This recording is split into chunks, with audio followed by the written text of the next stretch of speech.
What's going on, everybody? It's Monday. As you can see, Shad's not here.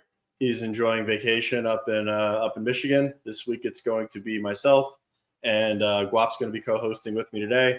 We got the DNC kicking off. We got a lot to jump through in Florida with Sunburn. We've got some stuff headed with JD Vance, and then also some just crazy shit happening out of Washington. But Arns, let's bring in Guap off the top. Greetings. How's it going, sir? Going well. Good to be back. Yeah, for sure. Yeah, enjoyed my time away, but couldn't stay away for too long. Things are getting really a lot has happened in the last month in the cannabis world and in politics, so a lot to go through today. Well, let's judging by my tweets on Obama today, let's keep politics out of it for the time being and jump into the cannabis headlines. I mean, to kick things off, we had a pretty good headline this morning from friend of the program, Brady Cobb and Sunburn. They added Emily Paxia to their board of managers.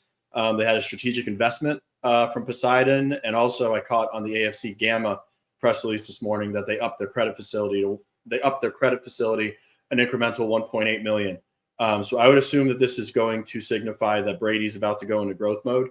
I actually reached out to Brady to come on. I think he's up at the farm today, judging by what he's been posting on social. So hopefully we'll get him on here this week. But I mean, what'd you think? Pretty good to see some more capital markets activity for a company that's really starting to rip in Florida. Yeah, I've always been a fan of Poseidon, and I look at their portfolio page semi often just to see what companies they're investing in. The last couple of years, it hasn't been so much into operators. I think at some point I remember saying I think 8 of the 12 most recent investments of theirs were, software as a service. They were not non-operators. They were big into tech. They were big into non-plant touching businesses, I think, in their fund too. But then under the Poseidon umbrella. Yeah, but then privately, after Brady comes on the show and I look at the numbers and I see all the positive trends that they're, executing in Florida, and I use their stores as an example of like how to make an inviting, warm retail space. Yeah. Privately, I would say to you, like, if I could invest in a if they were a public company, I would probably want to buy some stock in Sunburn. So I mean, just to I guess run them through the numbers as far as the OMMU reports go. Sunburn, keep in mind, has 14 dispensaries. They are outselling their peers GTI that has 19 dispensaries in marijuana in a form of smoking as far as ounces of flower go. Grow Healthy, they are outselling. They're almost outselling VitaCan. And they're outselling Green Dragon that has 38 dispensaries, almost 3-1. I mean, Sunburn's working in Florida. It's pretty much the only flower that I smoke. They've put out some pretty good stuff. It's premium priced. I mean, Brady's Bill's Reserve is 60 1/8, which is up there as far as pricing goes. But I mean, the numbers speak for themselves. I mean, their flower is flying off the shelf, and I mean, I can understand why Emily and the Poseidon team wanted to invest if and when they got the chance. Yeah, the brand is nice looking too. I mean, I can't find a lot wrong with any of that. And then I definitely like how the space looks itself, like when you actually walk in, but also all the video and other content that they put out. As a brand. As a marketing guy myself, like, I could see myself, in Florida, kind of. I would wear that hat, right? And I would feel some degree of loyalty, especially after watching some of their cultivators talk with such passion about, the particular cultivar and what it smells like, what it feels like. That's been my chief complaint and critique of the cannabis industry for years now, is just like lean into that side. To actually build a brand and brand loyalty, you have to create a connection with the people who work there and the plants that you're growing. So I think they do that very well. And then also speaking of Florida, I know True Leaf rolled out their Khalifa Kush this weekend in conjunction with Wiz. So I mean, I'm curious to go see what that is, because I mean, True Leaf also has pretty good flower with their Ailing Labs and connected brands that they have in Florida. And I guess harping on more of Florida, I mean, we saw Joe Gruters come out in support of Amendment 3, the ex-chair of the Republican Party of Florida. Yeah. And I mean, this is good to see, which is an accompanying bill that will accompany Amendment 3 if it passes, to basically ban public consumption in the state of Florida. Now, obviously, this is a little totalitarian in nature. I've been vocal about, I don't think giving up public consumption and putting stringent lockdowns on public consumption is really worth going to bat for. I think it's worth something horse trading. If we want to get adult use done in the state of Florida, this would essentially ban public consumption on streets, sidewalks, beaches, basically anywhere as far as consuming cannabis. It's a little bit all encompassing. And I mean, you could argue that, yes, it is kind of Big Brother, like looking out for you. But at the same time, I want adult use cannabis in the state of Florida. We all know Ron DeSantis' stance on adult use cannabis in the state of Florida. And if you want to cull that argument that it's going to be a smell taking over as far as the plant goes, or you're going to see marijuana everywhere like you see in New York City or like you see in Colorado, which anecdotally they do smell like cannabis. You see people publicly consuming, which I'm a consumer of cannabis. I don't publicly consume it because there could be children around. There could be other people around that don't really like the smell, that don't want to be subjected to the smell. I kind of respect them, and it is what it is.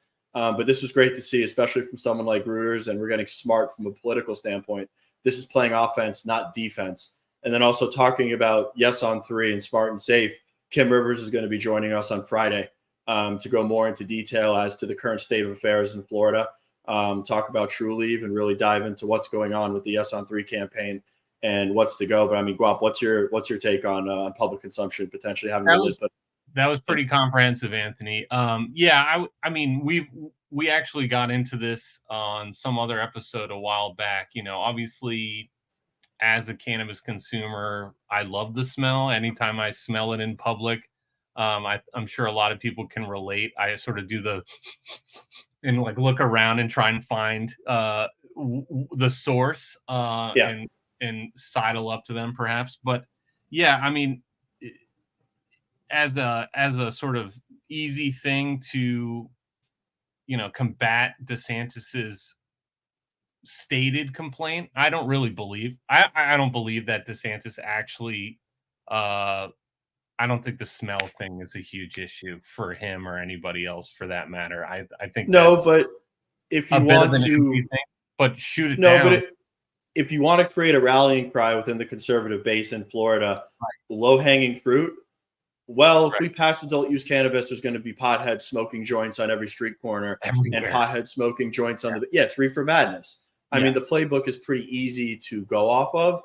Yeah. DeSantis doubled down and tripled down on that. And now Gruters is like, well, I'm going to stop you dead in your tracks because if Amendment 3 does get through, here's what's going to accompany it. And it's going to be stringent lockdowns on public consumption, which, like I said, I can deal with. Yeah, I think it makes sense. It's good strategy. It's just from an ideal standpoint, like, can you imagine a tiki bar that's outside looking at the beach in a lounge setting? Like, that's perfect. It's perfect. So, but on the streets, you know, walking down the streets, I mean, I was in New York recently, as you recall. It was hilarious. I mean, I was seeing dudes with joints in their mouths, literally walking past several police officers. But at that point, I was sort of like, you know, in the same way that I don't want to get into this, but the same way that I feel like any sort of dirty products, either on the legal side or the hemp-derived side, are a huge reputational risk for the cannabis industry. Public consumption, I can see, you know, if I just remove myself from the situation, what's best for the industry and availability and this thing taking over the whole world. Yeah, I can see that being an argument that a lot of people would have. I mean, you probably can remember smoking sections in restaurants and how ineffective that was. You know, correct. But I mean, also let's be real. I mean, this is really going to provide us cover fire. It's going to pacify people that are going to say the argument, well, you pass adult use cannabis, you're going to be smoking in public. If I light up a joint at the beach, the cops aren't going to be called. If you're walking down the boardwalk and you happen to have a vape pen on you and you hit it, the police and drones aren't going to pop out of nowhere and arrest you. Like, it's not going to be, it's just checks and balances. And I mean, I think on paper, this is a very good check and balance to get us to where we ultimately want to go. But I mean, again, like you said, I mean, I thoroughly enjoy the smell of marijuana. I think cannabis smells great. Do other people all over share that same sentiment? Probably not. And they have the right to not agree with that. Yeah, but it was a good move. It's just, it's one day, right? They're not going to bust. Like, I agree with War Dog. They're not going to bust people actively for smoking outside. This is cover fire, and this is just giving us this is pacifying the naysayers. This is strategic law that they're going to pass, and this is great. Like I said, this is them playing offense. Yeah, for sure. Let's move into the DEA leak, which I know is something that you actually wanted to really cover. Guap, I know we saw the article in the Marijuana Herald last week, which I think led to the rally on Friday, that we will see rescheduling finalized prior to October. So give me the rundown, and what are you thinking as far as the validity of this goes? Right. It's another rumor, and you know how rumors go. If it's bullish, it gets retweeted 100 times.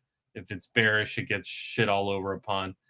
So, I think we've been around the block long enough to know, consider the source. I've never heard of the Marijuana Herald until the first rumor broke. And it first rumor was true. Turned out to be correct. So, the second one came out, you saw the direct quote there. I don't, if I'm a DEA agent, am I talking to the guy from the Marijuana Herald? I don't know. So you got to just put percentage chances on it actually being real. A fake source can be right twice. Give me a percentage. What's put you on the spot? Again, what do you think the percentage is? This is my personal, like, if I'm making investment decisions, I was feeling really good about this process wrapping up in time for the election. I've stuck to that basically since last year. So it doesn't move the needle for me up or down. I'm sort of like ignoring it. But if I had to guess, it's bullshit. I'm at like 75% plus it's BS. But we could definitely, we could reach out to the guy and have him reassure. Yeah. If I were a guy who had a publication that not a lot of people read, I would maybe consider making up stuff too. I don't know. I'm not that guy. Yeah, but at the same time, I mean, I think it might be BS, but also I've been saying end of August, which was aggressive. That falls in line with the DNC that's happening this week. That falls in line with early voting in the election cycle. I don't think that saying blanketly that the final ruling for rescheduling is done prior to October is far-fetched by any means. I mean, I think it could easily be reality. Could it not? Sure. None of this could come to fruition. I mean, there isn't a certain or 100% chance that any of this is going to fall into place. But if I was a betting man, I would say that the statement could wind up being true if you're going to throw darts at a board and hope that one hit a bullseye. Yeah. I'm that being said, it'd be much more. I guess it'd be a lot better if the source was actually named. If I guess we had an AP breaking the rescheduling news, and it was from a valid media source with attribution, then we'd all be taking it a lot more seriously. And I think the tape would have probably looked a lot different today than what it did. It's not the first rumor. It's not going to be the last. No. We've seen rumors before from people claiming to have contacts. I thought the DEA would be a much more secretive organization. If all these rumors were true, they got to look at their policies in terms of talking to random people about things that are going on inside the DEA or inside the government. It's like, what is it, a sieve over there? They're just leaking everything out. I don't know. Correct. I would have to believe. I would have to think No. that the DEA is a pretty tight-lipped organization. Yeah. I don't think they're just talking any slapdick media outlet out there. That being said, some people can have sources. Some people can know someone that knows someone, so it's not completely out of the realm of possibility. But they got the high impact. We're talking about them. Everyone was talking about them on Friday. And I'm sure we'll continue to talk about it throughout the week, as we should see something as far as language goes around cannabis at the DNC. I don't know if it's going to come from Kamala. I don't know if it's going to come from Tim Walz. I don't know if it's going to come from whoever they want to put up there. I'm just hoping that they do talk about criminal justice reform. They do talk about their cannabis initiatives, and they do talk about the rescheduling final ruling that is underway. If they do, then we got everything that we potentially needed out of the DNC as far as the cannabis industry goes. Yeah. Hashtag stop posting fake shit. I think, getting into the grander landscape of everything, it really does feel to me that things are coming to a head. And this is just my feeling, right? I'm one guy on the internet who is obsessed with this space. So take it for what it's worth. But you've got Trump saying things, Biden was saying things, Kamala's saying things. Trump's promising to have a press conference where he addresses his cannabis policy and whether or not he votes positively on Amendment 3 and sticks it to DeSantis. It's just when you've got two parties who are battling it out for election season, they're going to say a lot of stuff. They're going to promise a lot of stuff, obviously, trying to buy votes. But they've also got to get some W's, and they've got to sort of one-up each other or beat each other to the punch. So I could see in the next few months, we're going to hear from both Kamala and Trump on cannabis. And I don't know who's going to go first. I don't know if they're going to one-up each other. I don't know the content of it all. But for me as a cannabis investor and someone who wants to see the availability increase, it's pretty bullish. It's like a lot of, I know we're all damaged from things not happening. And I'm the first one on Twitter to critique the Biden administration for you're still 0 for 5 on promises, but lot of lip service, a lot of gears in motion, but still nothing signed. So, it feels, I don't want to jinx it, right? But it feels like, a month ago, even we were wondering what the fuck is Trump's stance on things. We don't know. And Kamala hasn't really, or Biden hasn't really said anything in a while. Is it going to happen? Is the DEA actually going to happen in time, or Trump going to take it back with some other AG? So the narrative has changed considerably, and so I definitely got a lot more bullish than I was, say, 2 months ago, and I was pretty bullish then. So yeah, if you read the tea leaves and you read what's going on and you talk to who we talk to, you would think the progress is being made. You would think that there's a high probability that this thing actually gets across the line. I think Jazz Cat could be pretty on there. Final ruling in October, won't be enacted until after election, 30-day wait period in November. A lot of people have said that it will be done before the inauguration. A lot of people have said it will be done before the election. No one knows except for Ann Milgram, A.G. Garland, Biden, and Kamala, if I had to guess. As long as it gets done, we're good. If it doesn't get done, then there is going to be, I don't want to say a lot of pain, but it's going to be a big letdown. And I've actually got a bet going with someone this week that Donald decides to have a press conference sometime this week and talks about the social agenda that is on the docket for the Democratic Party and the DNC to try to steal some thunder. He said he was going to have a press conference about it. He's talked about Amendment 3. He talked about it should go up to the states. No one should be in jail for cannabis. So let's see if he actually does that. But I think there's going to be something this week because he needs to sway the momentum back in his favor if he wants to make it a competitive election going into November. Because right now he's getting beat as per the polls and the predicted markets, which, as we know, aren't always correct. Yeah. No, Trump wanting the spotlight while the DNC is going on is absolutely going to happen. I mean, Yeah. you can bet on that. I don't know what he's going to say or if cannabis will be a part of it, but I was not expecting his statements when asked about cannabis. He was definitely teasing. It sounded like he had more thoughts that he had already. It didn't seem.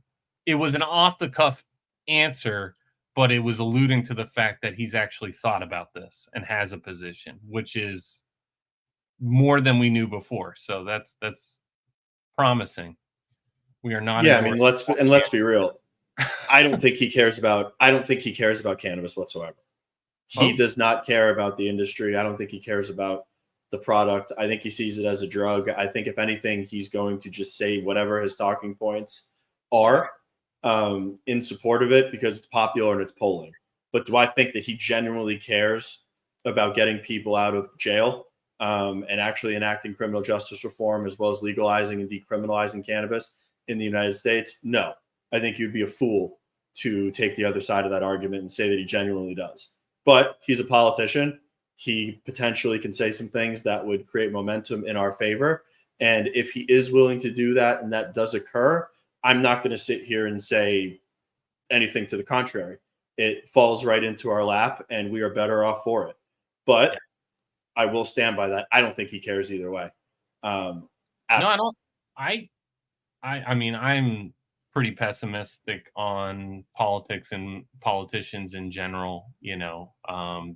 Privately, I don't believe many politicians actually want what's best for the American people on a lot of things, and they don't care about a lot of things. It's sort of, I mean, just look at this DeSantis mess with the hemp lobby. I mean, it's like who's paying me the most to say what they want, and maybe I profit from it. It's all really disappointing. Is I guess how I could sum it all up.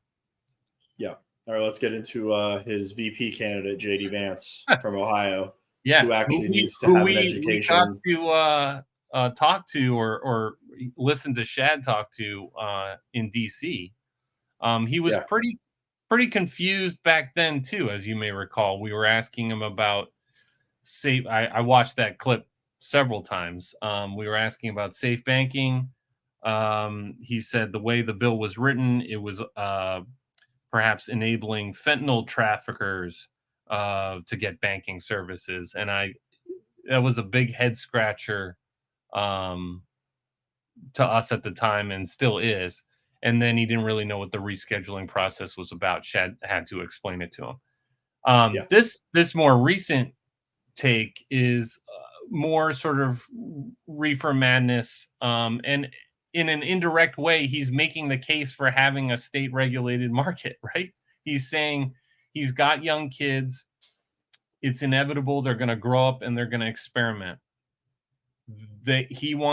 He's scared of fentanyl laced cannabis being, something that his kid takes or one of their friends or whatever. He's just using his kids as an example. I'm a parent and I'm concerned about children.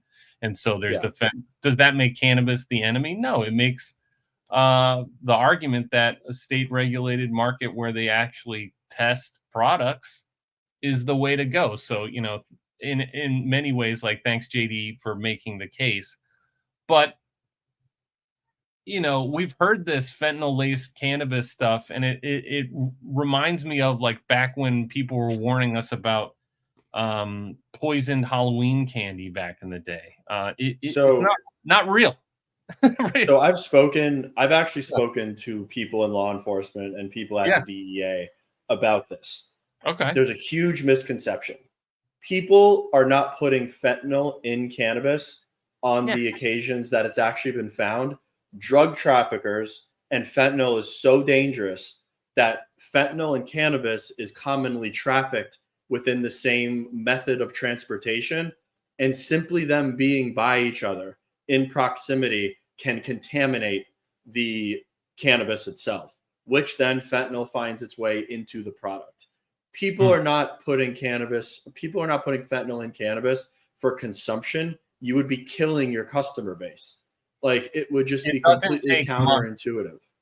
I mean, it's like 3 grains of sand, I think, or something, basically. Yeah, it doesn't take much. So I'd be interested to learn more about I mean, obviously you can't grow it to have fentanyl in it. I mean, that's obvious. No. The sprinkle on top is would be a horrible prank to play on someone. Beyond prank, could kill him. So yeah, I heard back when it was sort of a story that was breaking in Vermont and found out to be bullshit. I think a lot of it, if I'm being honest, like a lot of it, that rumor or that myth, if you will, I'd love to hear more about what you've heard. But for me, it could be like, okay, so your kid, he's 18, tried some cocaine at a party. Turns out it was cut with fentanyl, overdose, died. Also smoked some cannabis. It's more palatable to the grieving parent to say something like, it was unintentional. It was fentanyl. It's scare tactics. Yeah, it's scare tactics. But it's a shame because JD Vance should be more well educated on cannabis. He comes from Ohio. There's a state legal adult market there now. His fellow GOP member, Dave Joyce, is a huge proponent of legalizing cannabis. He's a great friend to the industry, and he just needs to be better educated on the issue.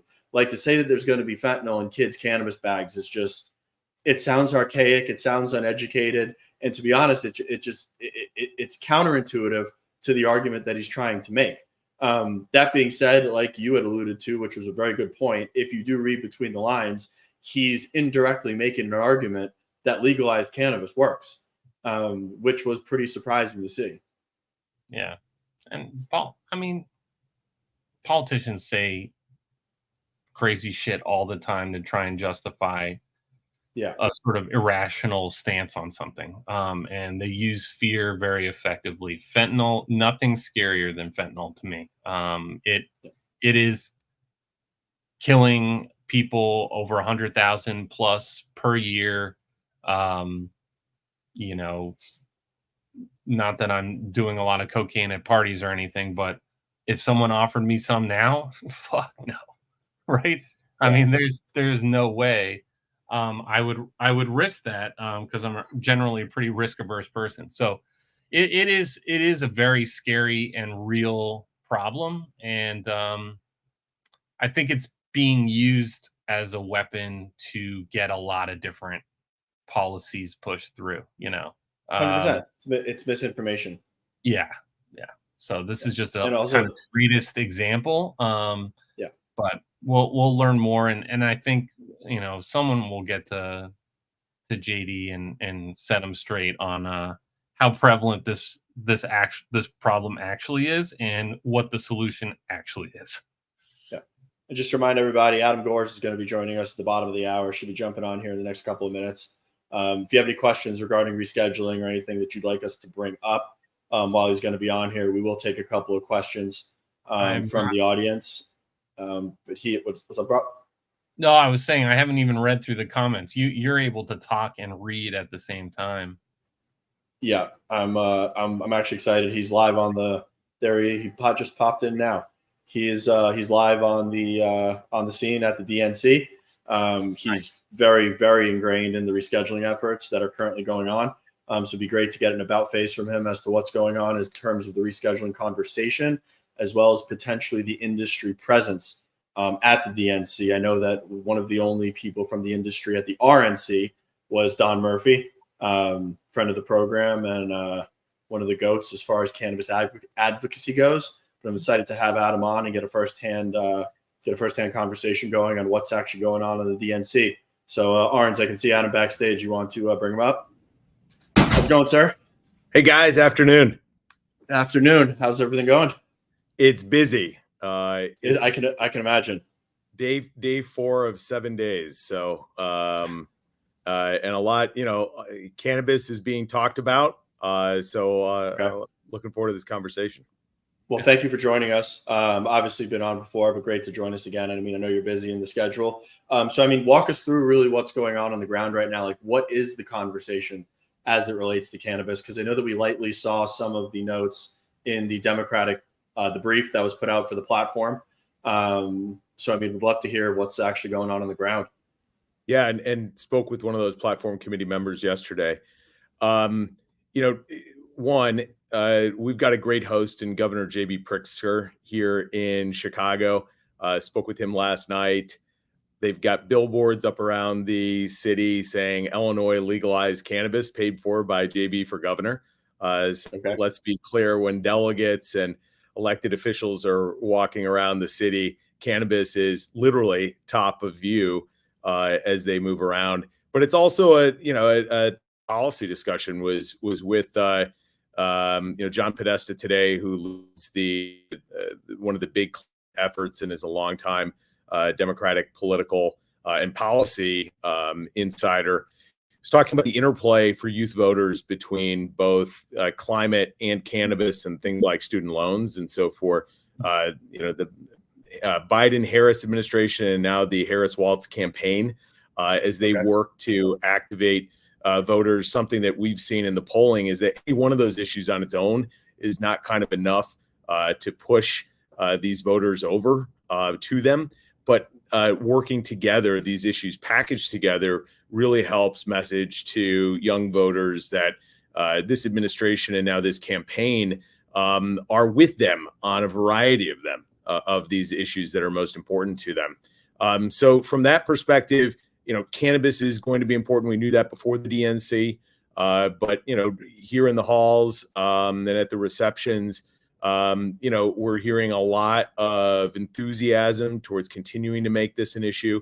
So I think we're going to look to see more from Harris, potentially even within her speech. We don't yet have confirmation whether she'll directly reference or not, but whether she does or not, it's not that we don't know that this is a top issue for her. It's just going to be whether or not this is one of the messages that she wants to be in her, in her speech. We've consistently seen it. They're the most engaged tweets, the most engaged Instagram posts coming out of the Democratic Party and out of the Harris-Walz campaign talking about cannabis. This is a winning issue. They know it. And I think we're going to be seeing further action in the coming days, weeks, and months of this campaign. Okay, so you talk about activating the youth and activating that younger vote. We had a headline hit the tape on Friday, which was a leak with a source from the DEA saying that final ruling will be implemented prior to October. If you kind of read the tea leaves, that would have to happen potentially to activate that youth base and create the momentum for getting behind the issue. So, where are you at in terms of the validation of that claim? I guess I'd say this, in all due respect, I know, somebody put that out. I would call that a thinly sourced, being kind, calling that a thinly sourced story. At the same point, working in this business, a lot of things are thinly sourced at times. So I don't want to poo-poo it, but it's consistent with what we know. It's consistent with the timeline that we know that they're undergoing. Ultimately, it's going to be the DOJ and the White House that determine when this is announced. It's not going to be the DEA. DEA's job is to get the comments done and to look and work with DOJ on drafting what will be a final rule. So it's certainly consistent, but can't necessarily, it cannot confirm specifically, the validity of that story. Okay, Guap, you want to go? Yeah, just to tack on to that one, we've seen the word rescheduled in the past tense used a bunch by the campaign within some of the milestones that they've accomplished during the administration. Someone suggested online that it's sort of the perfect present tense, which is the sort of it looks like the past tense, but it's sort of a way of saying something is such a done deal that we can claim that it's sort of already happened in a way. It's called the present perfect tense. The people who have PTSD from this sector would say it's just them saying they did something which they didn't, and they don't plan to do it, and you're all being taken for fools. Where do you fall in that? How can they get away with using the past tense?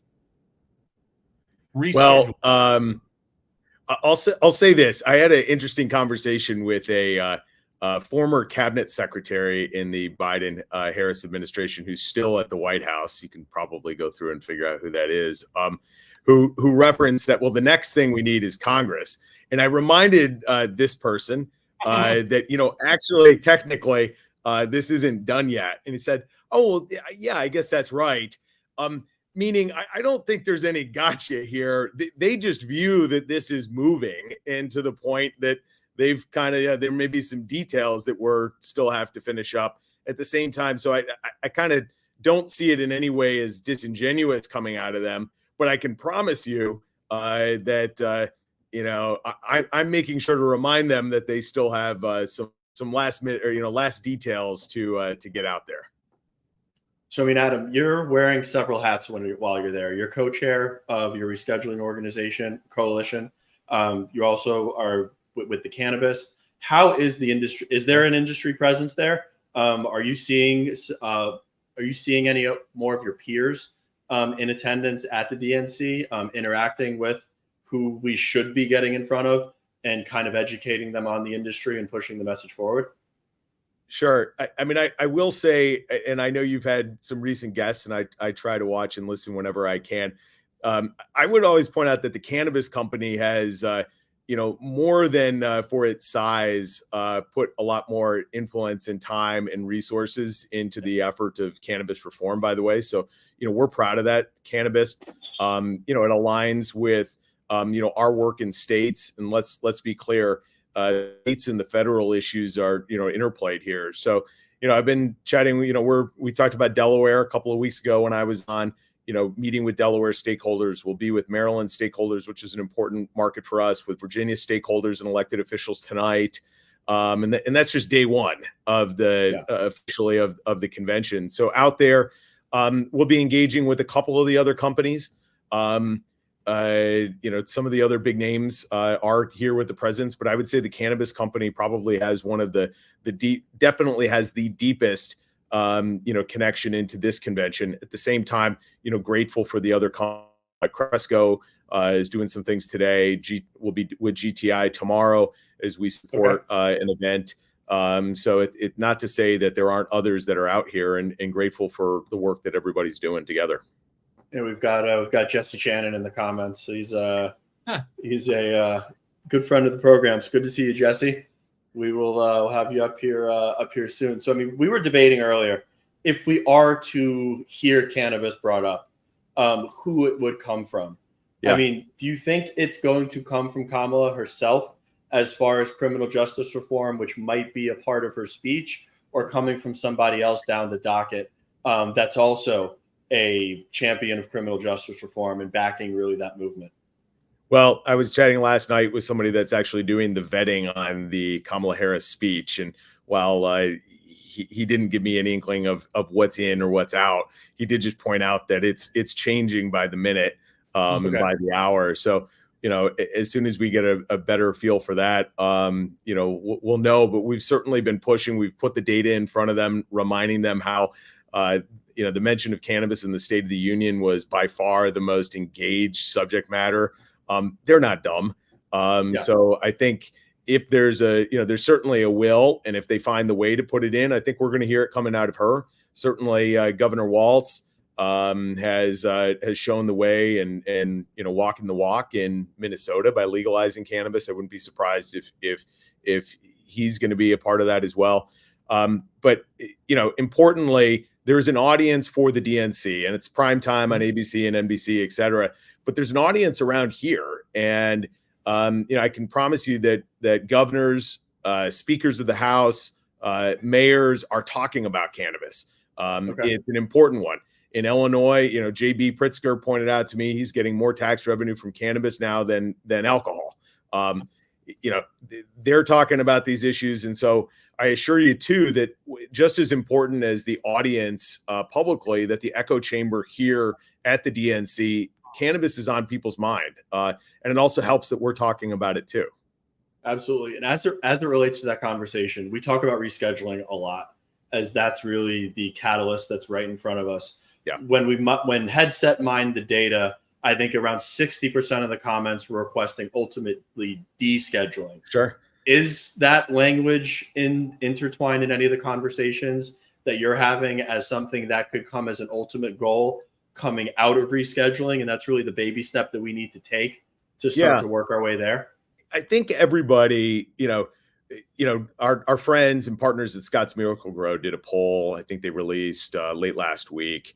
And they polled it on the inverse, and they asked swing state voters how many of them thought that cannabis should remain in Schedule 1. And kudos to them in asking it that way. And it's like in the mid-teens, right? So, it's a better way to poll it because, everyone that's supportive of descheduling can be supportive of rescheduling because it's something that gets us, along the way. There are also some folks in the public that aren't supportive of full legalization yet, but are supportive of the benefits and the changes, public health and safety being the leading one in research that comes out of Schedule 3. And so we need to be supportive and thankful for pragmatic, incremental reform, recognizing that this is the most that they can do through this process. But, quickly, again, former cabinet secretary, like 30 minutes ago, talking to, who's pointing out that, they're going to be pushing on Congress. And that's talking about the next Congress with the next presidency. And, from the side of, cannabis, a Harris Waltz, presidency is going to be good for that. I'm also optimistic, though, at the same time, because cannabis is a bipartisan issue. We've seen the polling on this. In fact, in Ohio, a really interesting insight was when you looked at the map and you saw both abortion and cannabis were on the ballot at the same time.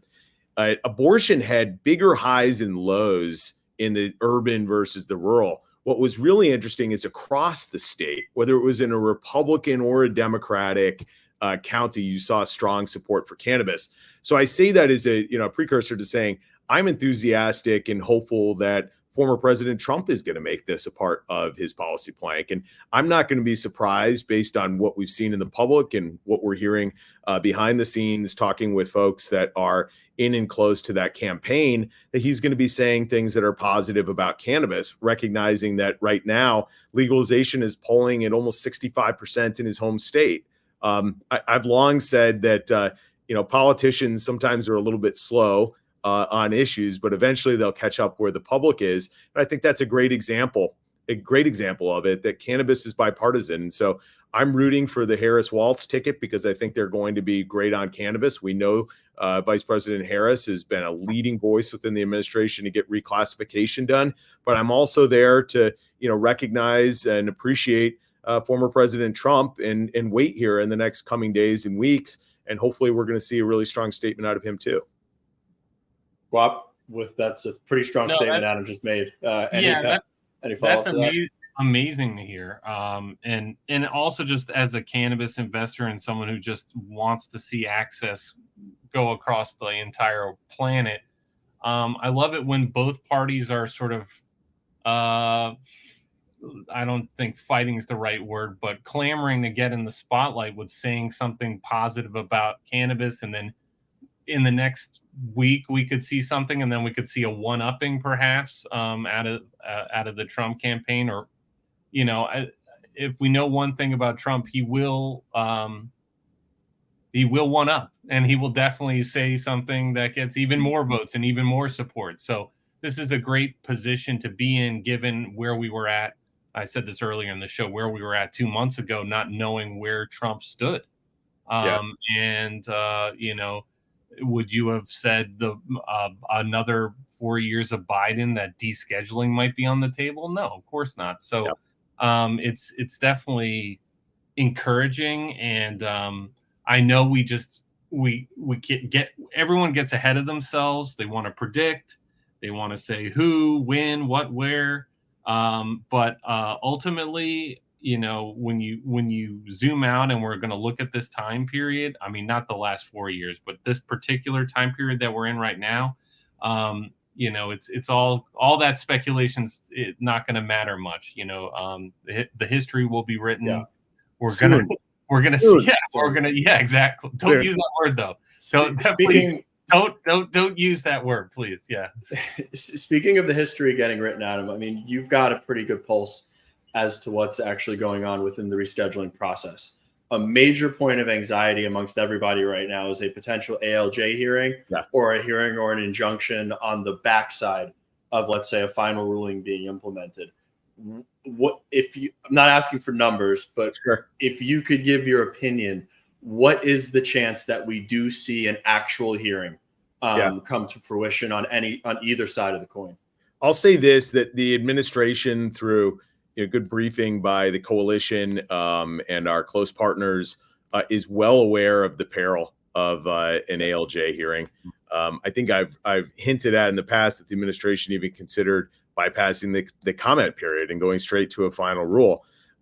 So to just show that the will and the way, one of the things that we're working on in the coming weeks is having further law enforcement and veterans voices out there being supportive of getting reclassification done.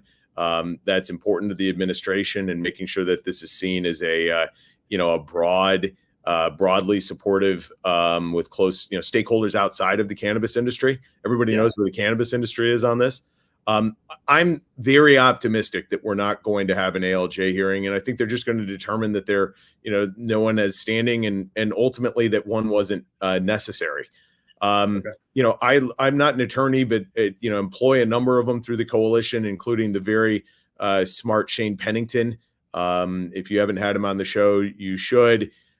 Shane, who does incredible work for us and has clerked for a couple of different circuit courts, will say getting an injunction for Kevin Sabet and company is going to be a really high hurdle.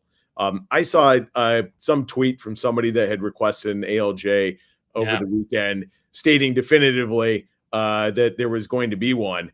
I would say, again, that's maybe their hope, but we have no signs that that's going to come to fruition.